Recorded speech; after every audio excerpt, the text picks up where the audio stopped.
Hello guys, तो मैं ले आया हूँ बॉडी बिल्डिंग की बहुत सारी नई अपडेट्स। और आज की फर्स्ट अपडेट है निक वॉकर और टोनी ओबर्टन के बारे में। इन दोनों के बीच में चीज़ें बहुत ही ज़्यादा इंटरेस्टिंग हो रही हैं, पूरा एक ड्रामा प्रेजेंट कर रहे हैं ये दोनों ही। बट चलो इस बारे में बात करने से पहले ये अपडेट देखो।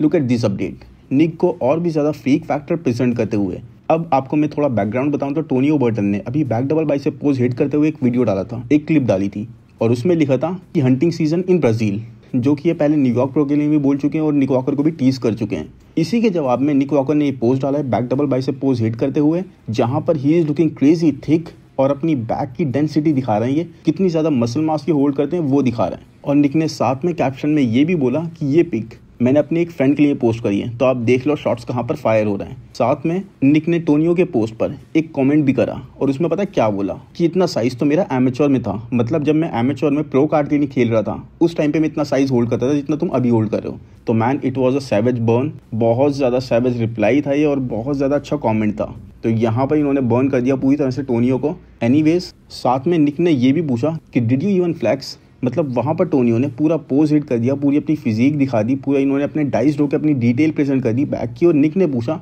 डिड यू इवन फ्लैक्स, मतलब उनको डिफरेंस ही पता नहीं लगा। इस तरह से उन्होंने टोनियो को टीज करा। तो टोनियो ने जवाब दिया कि मैं साइज पे नहीं, मैं डिटेल्स पे जाता हूँ और मैं शो पर डिटेल्स ही लेकर आऊँगा। बाकी इस बारे में और बताता हूँ, उससे पहले निक का ये पोस्ट देखो जो इन्होंने आज ही पोस्ट करा है। And how crazy big he is looking. This post is fire guys, मतलब how much bigger this man can get. इतना ज्यादा मैसिव कोई कैसे हो सकता है। He is looking like an incredible Hulk, real life incredible Hulk. The proportions are getting better, क्योंकि देखो शोल्डर्स वाइड होते जा रहे हैं। चेस्ट में जो इनको इतना ज्यादा फीडबैक मिलता था, अब चेस्ट देखो कितना ज्यादा इंप्रूव लग रहा है। शोल्डर्स के वाइड होने से वो वेस्ट टेपर्ड होती जा रही है। ही डेफिनेटली इज इंप्रूविंग, अपने प्रपोर्शंस पे पूरी तरह से वर्क कर रहे हैं। और अगर इन्होंने अपनी लेग्स को भी किसी तरह से ग्लो कर लिया मैन, तो प्रॉपर वी टेपर इनका बन के आ जाएगा। और उनकी वेस्ट की जो लोग कहते हैं ना फ्रिज जैसी हो रही है, जिस पर इन्होंने खुद भी कमेंट करा। अब देखो इस पोस्ट में निक वॉकर ने क्या कहा है। निक वॉकर ने खुद बोला I am on top not fridge mode, मतलब यहाँ पे उनको खुद पता है, बहुत ज़्यादा वो अवेयर है कि लोग उनकी फिजिक को कैसे बोलते हैं, ब्लॉकी बोलते हैं, फ्रिज मोड में बोलते हैं। उन्होंने खुद ही अपने पोस्ट के कैप्शन में इस चीज़ को डाल दिया कि भाई देखो तुम तो मुझे क्या बोलोगे, मैं खुद बोल रहा हूँ और देखो मेरी फिजिक कितनी ज़्यादा इंप्रूव हो रही है। तो निक हमेशा अपनी फिजिक से आंसर कर रहे हैं, no filter, no good lighting, proper raw physique update देते हैं हमेशा। और ये वाली अपडेट तो बहुत ही अमेजिंग है, मतलब किस तरह से फ्रंट रिलैक्स इनका अमेजिंग लग रहा है, किस तरह से स्ट्रॉन्ग इनका फ्रंट रिलैक्स पोज लग रहा है। और ऐसा ही लगना भी चाहिए, राइट। फ्रंट रिलैक्स में जब ये इस तरह खड़े होंगे साथ में किसी के भी, तो उसको खा जाएंगे पूरी तरह से इस मसल मास के साथ, इस टेपर्ड वेस्ट के साथ। और जिस तरह से मैसिव ये लग रहा है, मतलब शोल्डर्स की विड्थ देखो गाइस, कितना ज़्यादा मसल इस फ्रेम पर है। He is not very tall, 5'7" या 5'8" है मैक्स टू मैक्स, उसके बाद भी how massive he is looking. जितनी तारीफ करी जाए कम है इनकी डेडिकेशन की, इनकी मोटिवेशन की, इनका डिसिप्लिन की। बाकी टोनियो और निक दोनों ही एक दूसरे को कुछ ज़्यादा पुल कर रहे हैं। आई डोंट नो, चीज़ें स्टार्ट में तो बहुत फन साइड पे हुई थी, बट अब लग रहा है चीज़ें थोड़ी हीट अप हो रही हैं, चीज़ें थोड़ी सीरियस हो रही हैं। क्योंकि जब टोनियो ने अपना शो अनाउंस करा कि आर्नोल्ड क्लासिक ब्राज़ील में मैं कम्पीट करूंगा, तो टोनियो का पोस्ट एक बॉडी बिल्डिंग चैनल ने भी डाला और वहाँ पर निक वॉकर ने पता है क्या कमेंट करा। निक वॉकर ने कमेंट करा टीज करते हुए कि कहीं पर तो इनको क्वालिफाई करना है, राइट। क्योंकि इस तरह से बोला कि न्यूयॉर्क प्रो में तो ये क्वालिफाई कर नहीं पाएंगे, तो अब क्वालिफाई करने के लिए इनको कहीं और कम्पीट करना ही पड़ेगा। उसके जवाब में टोनी ओबर्टन ने फिर से रिप्लाई करा, मतलब दोनों के बैक एंड फोर्थ चल ही रहा है। वहाँ पे टोनियो ने रिप्लाई करा कि मैन मैं कहीं पे भी क्वालिफाई करूँगा, डिट्रॉयट प्रो में या फिर न्यूयॉर्क प्रो में, और जहाँ पर भी तुम भागोगे मैं तुम्हारे पीछे वहाँ पर भी आ जाऊँगा कम्पीट करने के लिए। तो मैन चीज़ें अब बहुत ज़्यादा मज़ेदार हो रही है, मतलब शो को तो पूरी तरह से हाइप अप कर रहे हैं। इतने बड़े बड़े नाम इस शो में नहीं है, दो ही बड़े नाम है अब, टोनी ओबर्टन और निक वॉकर। बट जिस तरह से इस शो को लीड कर रहे हैं, प्रमोटर्स को बहुत मज़ा आ रहा होगा और हमें भी एक तरह से राइवलरी देखने को मिल रही है, अच्छी सी हेल्दी सी।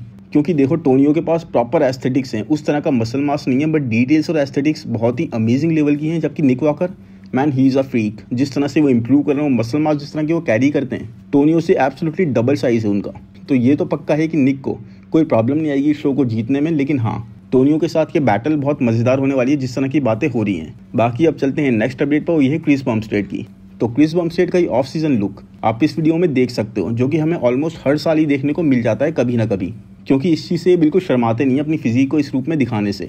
अब आपको पता है कि इस वक्त ऑफ सीजन में है और अब ये इतना ज़्यादा गियर भी यूज़ नहीं कर रहे हैं, क्योंकि he has a disease, auto immune disease, जिसकी वजह से ये थोड़ा रेस्ट लेते हैं, रिकवर करने देते हैं अपनी बॉडी को, और जब रिक्वायरमेंट होती है तभी अपनी फिजिक को उस तरह से पुश करते हैं। तो पीडी का यूज़ ये काफ़ी हद तक कम कर देते हैं ऐसे टाइम पर। But what a person he is man, मतलब अभी देखो आप किस तरह से डैड बॉड लग रहे हैं, पूरी तरह से ऑफ शेप लग रहे हैं ऑफ सीजन में। जबकि दूसरे सारे एथलीट्स, दूसरे जो भी कंपेटिटर्स हैं, जो भी इनको बीट करने का टारगेट कर रहे हैं, they are pushing themselves like crazy.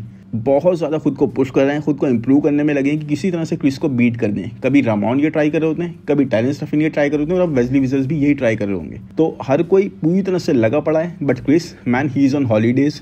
PDs का यूज़ बहुत कम कर चुके हैं, अपनी मर्जी से खा पी रहे हैं, वर्कआउट यस कर रहे हैं, बट यस अपनी लाइफ को पूरी तरह से इंजॉय भी कर रहे हैं, अपनी बॉडी को रेस्ट और रिकवर करने दे रहे हैं, ताकि जब ये बाउंस बैक करें तो 3 महीने में हर चीज़ को हर तरह से चेंज कर दें हर किसी के लिए। मतलब जब ये बाउंस बैक करते हैं, आपको पता ही है गाइस कैसे इनकी फिजिक चेंज होती है। इट्स लाइक सब रिक्शा पे चल रहे हैं और ये एकदम से बाइक लेके निकल जाते हैं आगे, सब देखते रह जाते हैं कि भाई ये क्या हुआ, ये कहाँ से आ गए। ही स्टेज ऑन द टॉप, बस दूर से मजा कर रहे हैं, अपने चैलेंजेस को देख रहे हैं चेंज होते हुए, और खुद तो कॉन्स्टेंट है बिल्कुल टॉप पर। तो अभी रिसेंटली इनका ये वीडियो आया था जहाँ पर इन्होंने रायन टेरी के साथ ट्रेन करा था। तो ये ट्रेनिंग वीडियो काफ़ी अच्छा है, आप देखिएगा, इसमें काफ़ी सारी टिप्स और ट्रिक्स इन दोनों ने शेयर करी हैं।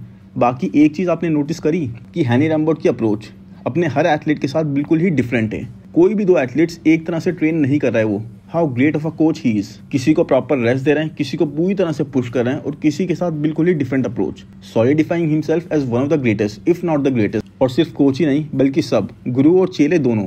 बाकी एक और बहुत अच्छी न्यूज़ ये है कि हार्डी चूपन को वीज़ा मिल गया है यूके आने का। तो इस वक्त आई थिंक वो फ्लाइट में है जब मैं रिकॉर्ड कर रहा हूँ। Hardy is in for Arnold Classic. Samson की होप से पानी फिर गया है, क्योंकि no way guys Samson is beating this Hardy. मतलब ठीक है, मिस्टर ओलंपिया वाले वर्जन को मैं फिर भी 1% मान सकता था कि आर्नोल्ड क्लासिक में चलो एस्थेटिक्स को ज़्यादा प्रेफर करा जाता है, तो हो सकता है सैमसन के चांसेस लग जाएं, but this Hardy man there is no chance. This Hardy is way stronger version of Hardy himself. This man is killing it all. मतलब इनको कंफर्म भी नहीं होता कि मुझे शो में कम्पीट करने मिलेगा भी या नहीं मिलेगा, दूसरी कंट्री में जाने मिलेगा भी नहीं मिलेगा, उसके बाद भी ऐसी कंडीशन वो पीक के लिए तैयार रहते हैं ये। अब मतलब किसी का एक्सक्यूज़ बनता नहीं है कि हमसे पीक हिट नहीं हो पाए, हमने पीक मिस कर दी, क्योंकि दूसरी कंट्री से बंदा आ रहा है इतनी स्ट्रेस सिचुएशन से कि उसको पता भी नहीं है कि मैं आ पाऊंगा या नहीं, उसके बाद भी वो इस तरह की पीक हिट करके आएगा ना, देख लेना आप लोग। और होम कंट्री वाले लोग अब तो क्वेश्चन कर ही नहीं सकते कि हमारी पीक हिट नहीं हुई, हमें ये इशू आ गया, ये इशू आ गया। नहीं मैन, अब कोई एक्सक्यूज़ बनता ही नहीं है। इसके लिए सीधे आपके डेडिकेशन पे बात आ जाती है, आपके डिसिप्लिन पे बात आ जाती है। बिकॉज इस सिचुएशन में अगर कोई दूसरी कंट्री से आ रहा है, मतलब उसका कितनी ज़्यादा चीज़ें पता है, वाटर रिटेंशन, एवरीथिंग चेंजेस, अपनी पूरी स्लीप साइकिल एवरीथिंग चेंज करनी पड़ती है। और यहाँ तो सिचुएशन बहुत ही एक्सट्रीम है, आपको कंफर्म भी नहीं है, आप बहुत ज़्यादा स्ट्रेस्ड हो, अलग ही सिचुएशन है। उसके बाद भी आप देख लेना कैसी पीक ये हिट करके आएंगे। तो यही चीज़ आई थिंक बहरूज तबानी को भी करनी चाहिए मैन, किसी तरह से हेल्प लें हार्डी चूपन से या फिर हैनी रैम्बोर्ट से, बिकॉज दोनों ही ईरान से हैं। आई थिंक वो भी ईरान से हैं जहाँ तक मुझे याद है। उनको वीज़ा नहीं मिल पाता, बट हार्डी चूपन को मिल गया। तो मुझे लगता है अगर वो इनकी हेल्प लें तो इनके लिए काम बन सकता है। बाकी दिस हार्डी चूपन ये लेवल अप कर चुके हैं, मतलब डायरेक्ट ने मूव कर दिया पूरी तरह से हार्डी चूपन को, जो बहुत ही एक्सट्रीम पर पहले ही आते थे, बट डायरेक्ट ने ना उनको और ज़्यादा पुश कर दिया, उनके अंदर के फायर को और ज़्यादा इग्नाइट कर दिया। और डायरेक्ट इस बात को पूरी तरह जानते हैं कि भाई मैंने सोते हुए शेर को जगा दिया। That's why he is wasting no time. पूरा टाइम वो अपना वर्कआउट और ट्रेनिंग में लगा रहे हैं, खुद को इंप्रूव करने में लगा रहे हैं, ट्रेनिंग विद और विदाउट हैनी। अब देखो एक चीज़ आपने यहाँ नोटिस करी कि लास्ट ईयर हैनी कैसे डायरेक्ट के ट्रेनिंग वीडियोस में सबसे ज़्यादा दिखते थे, और इस वक्त वो डायरेक्ट के साथ बिल्कुल भी नहीं है। इस वक्त वो है हार्डी चूपन के साथ। उनका पूरा फोकस है हार्डी की इंप्रूवमेंट्स पर, हार्डी को जितवाने पर यहाँ पर आर्नोल्ड क्लासिक में। अब मिस्टर ओलंपिया के लिए भी वो इंप्रूव करने पे फोकस कर ही रहे हैं, क्योंकि देखो भाई वाले रिलेशन वहाँ पे कुछ ज़्यादा ही है। अब मैं ये बिल्कुल भी नहीं कह रहा हूँ कि डायरेक्ट पे वो ध्यान नहीं दे रहे होंगे या फिर डायरेक्ट के साथ वो गलत कर रहे हैं, ऐसा कुछ भी नहीं है। बट मैं चीज़ बता रहा हूँ कि लास्ट ईयर कैसे वो ऐसे कर रहे थे। देखो उससे पहले हार्डी चूपन को वो जितवाना चाहते थे, वहाँ डायरेक्ट जीत नहीं पाए। अब लास्ट ईयर फिर डायरेक्ट पे उनका फोकस हो गया पूरा, बिकॉज डायरेक्ट को इंप्रूव करके जितवाना ही चाहते थे। अब उनका फोकस इस वक्त है हार्डी चूपन पर, अब वो इनको ब्रिंग अप करना चाहते हैं। तो हैनी एक तरह से शतरंज खेल रहे हैं और दोनों तरफ मोहरे उनके ही हैं, मतलब यहाँ जीत लो, यहाँ जीत लो, यहाँ जीत लो, जीतोगे तो आप ही। तो इस तरह से गेम चल रही है। बाकी अब नेक्स्ट अपडेट पे चलते हैं, तो वही रीगन ग्राइम्स की, जो कि वैंकूवर प्रो के लिए अपना अनाउंस कर चुके हैं, जो कि जुलाई में। तो जुलाई में कम्पीट करते हुए हमें दिखेंगे स्टेज पर। इन्होंने साथ में दुबई प्रो के बारे में बात करी। आई थिंक इनका बैकअप प्लान होगा, क्योंकि दुबई प्रो के बारे में ना बहुत सारे लोग आई कर रहे हैं। दुबई प्रो का जो प्राइस मनी आई थिंक 100,000 कर दिया गया है, प्राइस मनी बढ़ा दिया गया है, और इसीलिए एक बहुत एक्साइटिंग शो हो गया ये। यहाँ पे पहले मेंस ओपन डिवीजन भी नहीं होता था, तो वो इस साल से ऐड कर दिया गया, प्राइस मनी बढ़ा दिया गया। तो बहुत सारे एथलीट्स ना यहाँ पे कम्पीट करने का जरूर प्लान करेंगे। प्लस वीज़ा वगैरह को इशू आता नहीं है यहाँ पर, तो सब ट्राई करेंगे कि यहाँ पर पहुँचे और कम्पीट करें, और हो सकता है जीत भी जाएँ। बट रीगन के बारे में एक चीज़ है कि रीगन कभी भी कंडीशन उस तरह की अपनी पीक पर नहीं ला पाते। और रीगन के कोच कौन है, गेस करो, माइलोस। यस गाइस, माइलोस के साथ आई थिंक हिट और मिस का केस है। या तो वो पूरी तरीके से अपने एथलीट्स को कंडीशन लेकर आते हैं हमेशा, जैसे कि बहरूज तबानी, या फिर वो पूरी तरह से मिस कर देते हैं हमेशा ही, जैसे सैमसन डॉडा और रीगन ग्राइम्स। सैमसन ने किसी भी शो में परफेक्टली पीक हिट नहीं करी, कंडीशन और शेडिड नहीं आए। वहीं पर रीगन ग्राइम्स, उनके साथ भी सेम ही सिचुएशन है, ना उन्होंने कभी पूरी तरह से पीक हिट करी है, ना ही वो कभी कंडीशन आए पूरी तरह से, ना ही वो डाइज आए। देखो दोनों ही एथलीट्स में प्रॉपर पोटेंशियल भरा पड़ा है, दोनों ही बहुत ज़्यादा एस्थेटिक हैं। कमी है तो क्या, कंडीशन और पीक आने की, और दोनों ही मिस कर रहे हैं। तो माइलोस के साथ ये चीज़ तो मुझे लगती है कि इधर ही अंडरस्टैंड्स यू और नॉट। यहाँ पे कोई ग्रे वाला जोन नहीं है, या तो वो पूरी तरह से आपको पीक पर लेकर आएंगे, हर एक शो में लेकर आएंगे, या फिर वो आपको कभी भी पीक नहीं हिट करवा पाएंगे। बाकी इस बारे में आपको क्या लगता है, ये मेरी ओपिनियन है, आप बताना मुझे कमेंट्स में। अब चलते हैं नेक्स्ट अपडेट पर। तो नेक्स्ट अपडेट है शॉन क्लाइडा की। तो शॉन क्लाइडा इस वक्त इस ट्रेनिंग लाइक क्रेजी, मतलब इनका फोकस और इंटेंसिटी जैसे हार्डी की बढ़ी है ना इस साल, वैसे ही शॉन की भी बढ़ गई है। अब शॉन के बारे में र्यूमर थे कि वो कोच चेंज कर रहे हैं, वो हैनी के साथ ट्रेनिंग लेने जा रहे हैं, बट ये र्यूमर्स ही हैं, ऐसा कुछ नहीं हो रहा है। और ऐसा इसलिए कहा गया था क्योंकि आपने सीजन के स्टार्ट में ना देखा होगा कि कई सारे सेशन हुए थे शॉन क्लाइडा और हैनी रैम्बोर्ट के बीच में, और ये 1-on-1 सेशन थे, मतलब इनमें कोई दूसरा एथलीट नहीं था। तो ऐसा कई बार हो गया था ना, तो बहुत सारा लग रहा था कि अपने कोच चेंज कर सकते हैं, और ऐसी पॉसिबिलिटी भी थी क्योंकि दोनों के रिलेशन पहले से ही काफ़ी अच्छे हैं। बट ऐसा हो नहीं रहा, हो जाता तो और ज़्यादा मज़ा आता। बट मैट जॉनसन इनके साथ बहुत अच्छा काम कर रहे हैं, हमेशा इनको पीक पर लेकर आते हैं। Matt Johnson is also one of the very greatest coach. But again guys, can he do the crazy, can he do the impossible? अब तो इसे इम्पॉसिबल ही बोल लो, क्योन पियर्सन को बीट करना शॉन क्लाइडा के लिए। बिकॉज लास्ट ईयर का जो शॉन का वर्जन था वो भी कहीं से मुझे तो लैग करता, वो बिल्कुल भी नहीं लगा। लोग बबल गट वाली बात करते हैं, थोड़े से गट वाली बात करते हैं, लेकिन वो क्योन पियर्सन का भी था। वो आप देखोगे उनकी हमेशा पोस्टिंग में आपको दिखेगा। तो ये पॉइंट मुझे बिल्कुल भी वैलिड नहीं लगा। लेकिन हाँ, जिस तरह से हार्ड, ग्रेनी और वैस्कुलर आए थे शॉन क्लाइडा, तो वो लास्ट ईयर बीट नहीं कर पाए, तो इस साल तो क्योन और भी ज़्यादा इंक्लूड होंगे। तो वही क्वेश्चन है guys, can he do the impossible? I guess ये होने वाला नहीं है, बट हाँ ओपन में तो होता हुआ दिख रहा है। हार्डी चुपन तो मुझे लग रहा है पूरी तरह से डायरेक्ट लंसफर्ड को हराते हुए, बाकी देखते हैं क्या होता है। लेकिन हाँ, कैरिथ बच्चो, मैन कैरिथ के बारे में मैं आपको क्या बताऊँ, Kerith is improving every year like crazy. मतलब लास्ट ईयर का आपको न्यूयॉर्क प्रो का वर्जन याद है ना कैरिथ का, कितना इंसेन था, कितना इनक्रेडिबली कंडीशन था, कितना हार्ड और वैस्कुलर लेके आए थे वो। अभी भी वो वही कर रहे हैं। मसल मैच्योरिटी हद से ज़्यादा बढ़ती जा रही है, ग्रेनीनेस बहुत ज़्यादा इंक्रीज हो रही है। आप ये बैक पोज देखो किस तरह की इनकी बैक लग रही है। मुझे यहाँ पर ना काई ग्रीन की याद आ गई इनको देखकर। मतलब इतने ज़्यादा बड़े नहीं है, ये इतने ज़्यादा मैसिव नहीं है, बट उसके बाद भी एक स्मॉलर फ्रेम पर, एक कॉम्पैक्ट फ्रेम पर उसी तरह की थिकनेस और डेंसिटी इनकी बैक पर लग रही है। देख रहे हो आप बैक पे कैसे शेल सा बन रहा है। दिस इज अमेजिंग मैन, मतलब जितना तारीफ करी जाए कम है, जिस तरह से ये इंप्रूव कर रहे हैं। और आई थिंक क्योन के लिए अब नेक्स्ट चैलेंजर जो उठ के आएंगे वो यही होंगे आने वाले टाइम में। लास्ट ईयर का न्यूयॉर्क प्रो का वर्जन इनका अनडिनाइबल था, और इस साल भी ये न्यूयॉर्क प्रो में कम्पीट करने वाले हैं जहाँ तक मुझे याद है। तो वहाँ पर भी इनको बीट करने वाला मैन मुझे कोई नहीं लग रहा, क्योंकि लास्ट ईयर भी कोई आसपास नहीं था, और इस साल तो ये और भी ज़्यादा इंप्रूव्ड हैं। Just insane guys, muscles on top of muscles.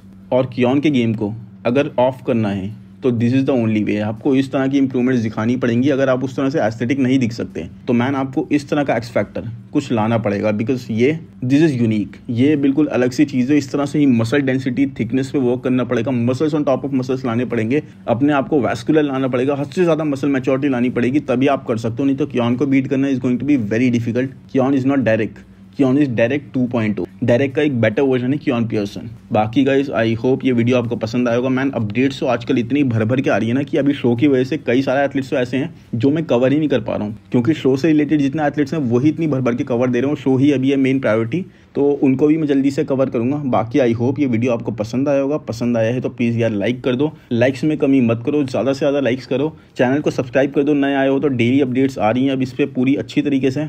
Notification bell को दबा दो, और कमेंट्स में मुझे ज़रूर बताओ किस एथलीट के बारे में आपको क्या लगता है और आज की अपडेट्स देखकर आपको कैसा लगा। बाकी थैंक यू, बाय बाय।